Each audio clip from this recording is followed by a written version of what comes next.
Esse é o nosso segundo vídeo da aula de hoje, dia 22 de abril de 2020, aula não presencial do Colégio Diógenes de Castro Ribeiro, vespertino, turma, primeiro J, primeiro K, aula de língua portuguesa.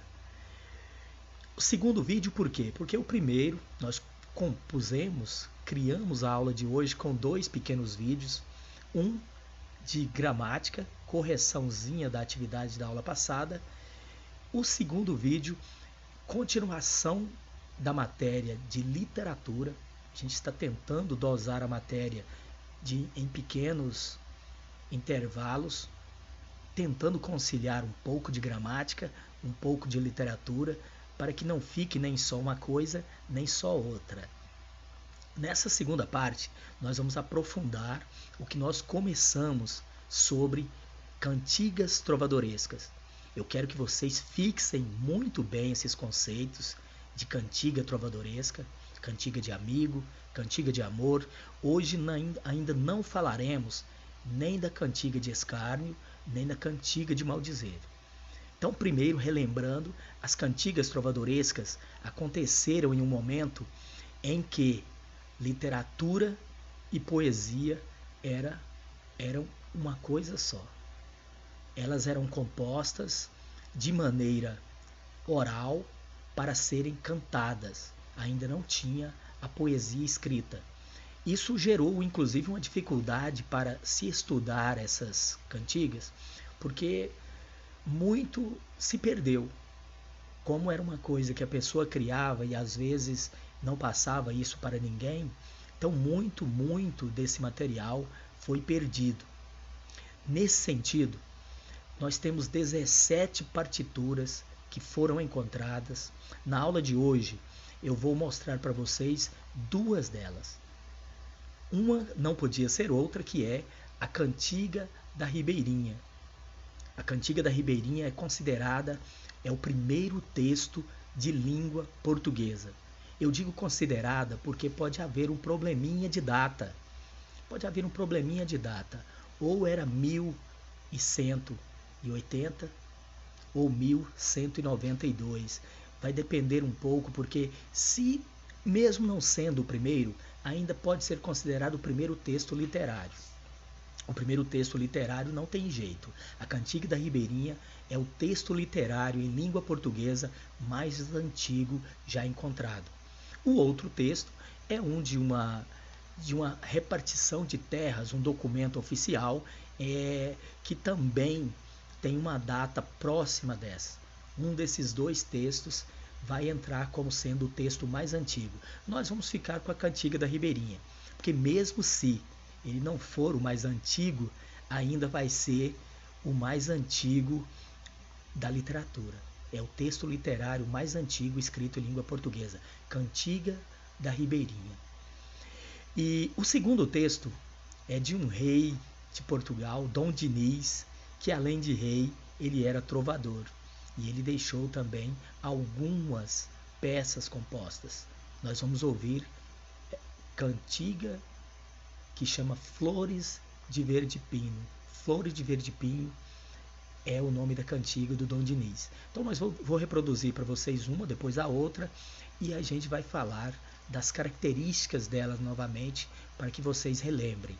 Mas no primeiro momento, lembrem-se que cantiga de amigo, a palavra amigo não tinha naquele tempo a conotação que amigo tem hoje.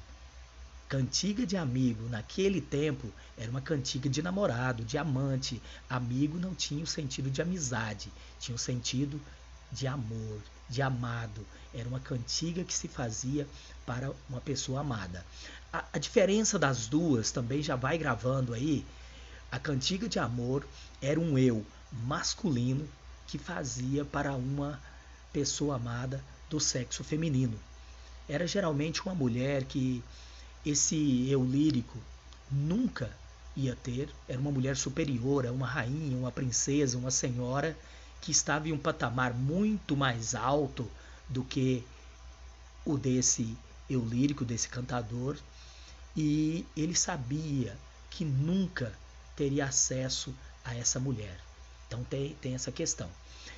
A segunda, que é a cantiga de amigo, o eu, era sempre uma mulher, a voz que fala no texto é sempre uma mulher, e essa mulher era uma mulher abandonada. Geralmente ela estava ou numa praia, ou no campo de flores, ou perto de uma floresta, e ela fica ali reclamando notícias desse amado que partiu e nunca mais voltou. Então, dois tipos de cantiga.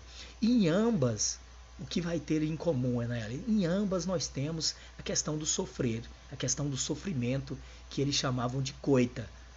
Guarde bem essa palavra, coita. Coita de coitado mesmo, coitadinho, coita. Eles não usavam a palavra sofrência que a gente usa hoje, eles usavam a palavra coita. E nesse sentido, tinha que passar por essa coita, seja na cantiga de amigo, em que essa pessoa ia amar essa mulher comprometida, essa mulher superiora, que ele nunca ia tê-la, ou na cantiga de amigo, que também esse amado partiu e nunca voltou. A temática era sempre essa. Cláudio, praticamente a temática era essa, então não tem jeito. As duas vão se caracterizar dessa forma.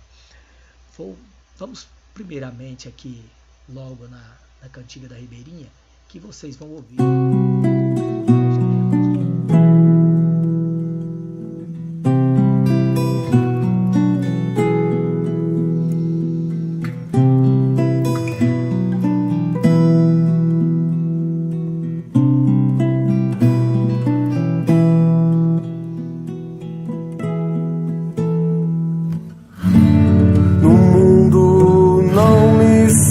Parelhar,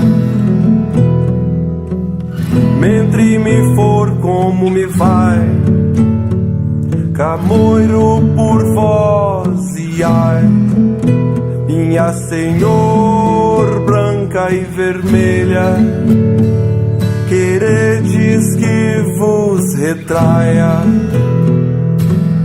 quando vos vi em saia. Mal dia me levantei, que vós então não vi feia, e minha Senhor, desde aquele dia, me foi a mim muito mal, e vós, filha de Dom Pai Muniz, e bem vos semelha, já ver eu por vós guardaia, pois eu minha Senhor da alfaia, nunca de vós ouvi nem ei, valia tua cor. Bom, espero que vocês tenham achado interessante. O cantor aí, no caso, ela não está reproduzida como naquele tempo, né? O cantor aí é um cantor mineiro, chama Udi Vilela, né? Ele já fez ele colocou o violão, ficou essa pegada meio Legião Urbana, ficou muito interessante. Ele deu um ar moderno, mas a tonalidade, o ritmo ainda está, é a partitura original, né? A letra também é a letra original. Ele inclusive foi muito interessante porque ele cantou dando a pronúncia àquele português. Esse português é um português arcaico, né? O português lá de 1180, então é quase 800 anos de diferença até nós, e mesmo assim ainda é uma coisa muito linda. Então é um documento histórico, não guarde bem esse nome, é a Cantiga da Ribeirinha. E deixa eu colocar aqui na área de trabalho, aqui, tirar essa janela da frente, que ela me atrapalha um pouco. E vamos aqui, ó. Aqui nós temos um pequeno vocabulário para que você entenda, né? No mundo, nome sei parelha, o parelha é semelhante, né? No mundo não há nada parecido, é como se ele dissesse isso, no mundo não há nada parecido, não há nada que se assemelha a essa jovem. A música então é uma cantiga, já deu para ver que é uma cantiga de amor, é uma cantiga de um eu masculino para uma mulher que ele nunca vai ter, uma mulher inacessível. E o mentre é enquanto, no mundo, enquanto camoiro por vós, né, como se enquanto eu sinto isso por você, no mundo não há nada parecido com essa dor que eu sinto por amar você.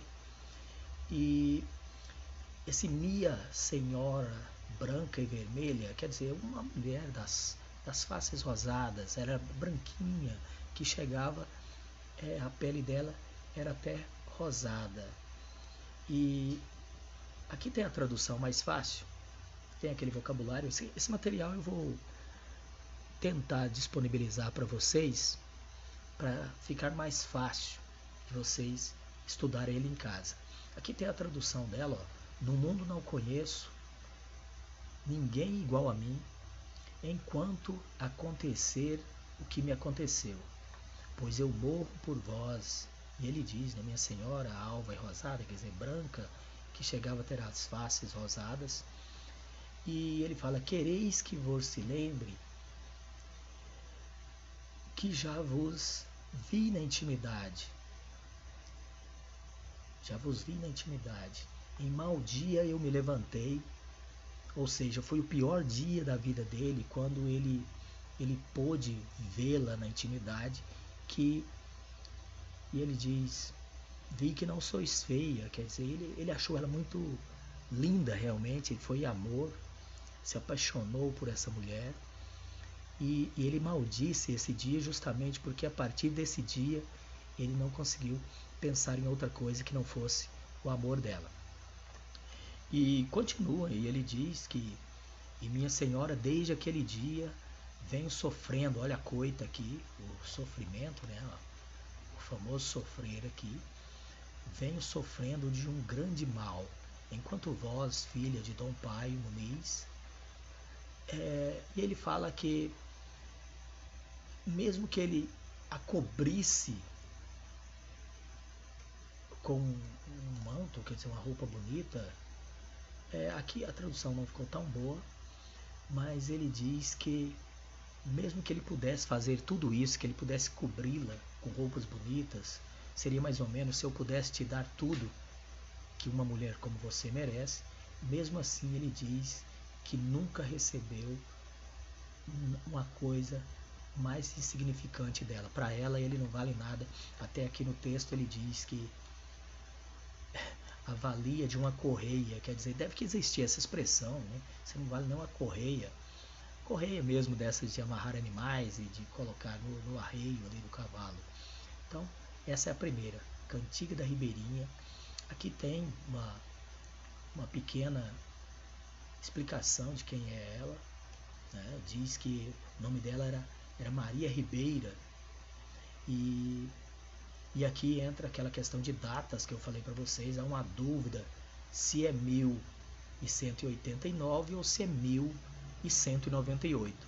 Se for 1189, esse texto além de ser o primeiro texto de literatura da língua portuguesa, ainda vai ser o texto mais antigo já encontrado escrito em língua portuguesa. O primeiro texto é um marco histórico, é uma peça de museu mesmo. Agora, se for 1198, porque existem duas cópias desse texto. É engraçado isso, existem duas cópias, e em uma delas o 8 está antes do 9. Na outra cópia o 9 está antes do 8. Então, os textos eram muito poucos textos escritos. Esse texto ele perambulou muito tempo, né? E até ele chegar a ser escrito. E os textos eram escritos e ainda não tinha impressão, quer dizer, eram textos escritos à mão, copiados. Então, alguém copiou e trocou esse 8 pelo 9. Se foi trocado realmente e a data original é o 1198, então o texto mais antigo seria esse auto de partilha aqui, foi um documento de uma partição de terra que está escrito em 1192. Então ele foi escrito entre 1189 ou 1198 e esse aqui está no meio dessa data. Então esse aqui seria o texto mais antigo. Agora eu tenho muita vontade de acreditar que seja esse, mas é a questão de ser o professor de português, né? O professor de português sempre vai torcer pela literatura, mas seria algo muito lindo se realmente ele for além. Ele já é o texto literário mais antigo em língua portuguesa, mas ele pode ser também o primeiro texto escrito em língua portuguesa. Ele teria duplo valor histórico. E é uma cantiga muito bonita, vocês ouviram, além desse valor histórico. A segunda é essa aqui, ó, Flores de Verde Pino. Flores de Verde Pino é de um rei de Portugal. Ele foi nascido por volta de 1261 e faleceu em 1365. E ele era considerado o rei trovador, porque ele compunha cantigas, ele cantava. E essa especificamente, Flores de Verde Pino, ela é uma cantiga não de amor, mas é uma cantiga de amigo. E vai falar desse amado. Olha, uma menina que está no campo de flores de pinho e ela quer saber notícias do amigo. Lembra que a palavra amigo é namorado, a palavra amigo é amante, é o amado dela. E ela então pergunta para as flores se elas não sabem notícias desse amigo. E a segunda parte, a primeira parte é ela perguntando. Essa segunda parte aqui, ó, já é as flores respondendo. Então é como se a natureza também tivesse vida. Aqui ela pergunta, na segunda parte as flores respondem. Esse euê, ó, ai Deus, euê, esse euê na verdade é onde está. Olha como que era. Ai Deus, euê na verdade era onde está. Outra curiosidade aqui, ó, esse vós canto praço, ó, será vós canto prazo saído. É engraçado, né? Ó, vós me preguntades polo vosso amigo. Vós me perguntades pelo vosso amigo. O sotaque é um sotaque parecido até um pouco ainda com o português de Portugal, né? Vós me perguntades pelo vosso amado. Ó, vós me perguntades pelo vosso amigo. Ainda é um sotaque, mesmo sendo quase há 800 anos, ainda é um sotaque parecido com o sotaque deles. Olha aqui, aquele também não tinha o el. Aquele que mentiu do que me ha jurado. Aquele que mentiu do que pôs comigo. Então, curiosidade mesmo. Vou tocá-la para vocês. Deixa eu voltar aqui o meu painel para eu poder tocá-la para vocês. Só um pedacinho, não vou passar a toda não, só um pedaço para vocês ouvirem. Depois pode procurar no YouTube Flores de Verde Pinho ou Cantiga da Ribeirinha. As duas foram retiradas do YouTube, né? Porque são coisas históricas. A Cantiga da Ribeirinha, lembrando que é do Udi Vilela, que é um cantor mineiro muito bom e que ele fez essa apresentação. Tá no YouTube, é só procurar Udi Vilela e você vai achar. Essa outra, Flores de Verde Pino, vou colocar para vocês agora. Ai flores do verde pino, se sabedes novas do meu amigo. Ai Deus, eu ai flores do verde ramo, se sabedes novas do meu amado. Ai Deus, eu é. Então, e aí, vocês gostaram? Essa é a, né? Flores de Verde Pinho. Ai, flores, flores de verde pinho. Então, vocês ouviram as duas. Deu pra entender, foi muito legal. Eu fiquei muito feliz de encontrar esses dois arquivos, porque eles conseguem mostrar muito bem como que funcionava o mecanismo dessas canções. Porque você só olhar o texto, você não sente o prazer que as pessoas sentiam naquele momento em ouvir essas cantigas. Lembrem-se mais uma vez, não havia separação do que era música do que era literatura. Elas também não eram escritas. Alguém compôs apenas de cabeça e fazia as apresentações dessas cantigas. Depois é que alguém conseguiu resgatar algumas. Apenas 17 delas são conhecidas. Se alguém sabe de outras, pode até me dizer, porque eu também quero saber, eu fico curioso também. E só para fechar nossa aula de hoje, vou mostrar aqui vou mostrar aqui um pequeno, eu acho que não vai dar para colocar. Tem que ter um pequeno resumo, né, do que as duas. Mas então eu vou dizer aqui, porque a tela travou aqui. Tá cheio de bug o meu equipamento. Mas, primeiro então, cantigas trovadorescas, elas não eram escritas, apenas cantadas. Foi um momento, a Idade Média toda praticamente portuguesa foi assim. Só lá na época quase do descobrimento é que o português estava realmente se constituindo como um idioma forte, que surgiu lá no século XVI, é que surgiu a primeira gramática. Então, de 1192, de 1198 ou 1189 até o século XVI, praticamente o português não era escrito. Praticamente ninguém de Portugal sabia escrever. Você tinha pouquíssimas pessoas que sabiam escrever e ainda não era padronizado, cada um escrevia do seu jeito. Então, cantiga de amigo era um eu lírico feminino que falava para um amado que nunca voltou, geralmente querendo saber notícias desse amado. Ela estava na praia, ela estava perto de um campo de flores, ela estava na floresta e essa mocinha chorando. O eu lírico era feminino. As cantigas de amor, por sua vez, o eu lírico era masculino e cantava para uma mulher que ele nunca ia ter, como na cantiga da Ribeirinha.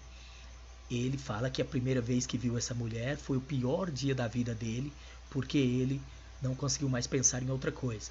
E mesmo assim, ele não valia nada para ela, era insignificante perante ela. Nesse sentido, nós vamos ter a coita, que é o sofrer. Em ambos os casos, tanto na cantiga de amigo, sofrendo pela ausência do amado, ou na cantiga de amor, sofrendo por amar essa mulher e nunca poder nem falar com ela, porque ela estava numa posição muito superior, nos dois casos nós temos o sofrer. Esse sofrer era chamado de coita. E o último ponto e não menos importante, essas cantigas, elas são a base da nossa literatura. Parece, Cláudio, mas por que estudar essas cantigas se elas são tão antigas? Para entender a literatura portuguesa, nós temos que entender essas cantigas. Inclusive, lá no segundo ano, quando vocês forem estudar o romantismo, não dá para entender o romantismo sem entender as cantigas trovadorescas. Então, é isso. Vou passar uma pequena atividade para vocês, justamente nessa folha. Eu vou passar essa folha para vocês no grupo. E eu quero que vocês marquem para mim as características. Eu quero que vocês expliquem para mim alguns pontos tentando interpretar essas duas cantigas. No mais, obrigado e até a próxima aula.